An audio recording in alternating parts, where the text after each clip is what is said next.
உன்னை பார்த்து 30 வருஷம் ஆச்சு.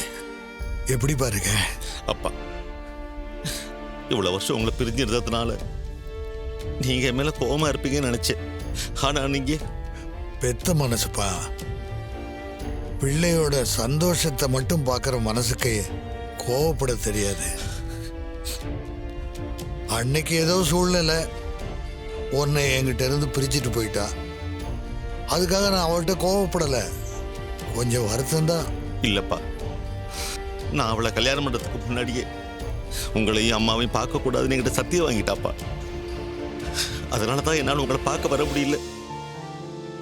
உங்க மகனா இருந்துக்கிட்டு சத்தியத்தை காப்பாத்தாம என்னால இருக்க முடியுமா?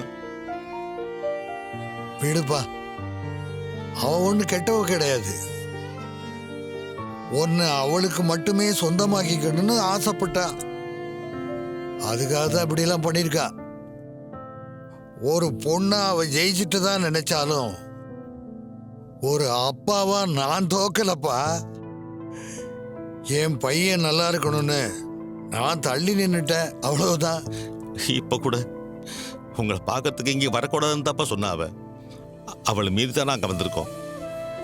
எதுக்காகப்பா நீ அவள்கிட்ட சண்டை போடுற? அவ என்னைக்கும் உன் மனைவியா, இவங்களுக்கு அம்மாவா, உங்க வீட்டுக்கு மகாலட்சுமியா இருக்கா. அவ மேல எதுவும் தப்பு சொல்ல மாட்டேன். ஏன்னா அவ உன்னை நல்லா பார்த்துக்கிட்டு இருக்கா. என் பேத்திங்களையும் நல்லா வளர்த்துருக்கா.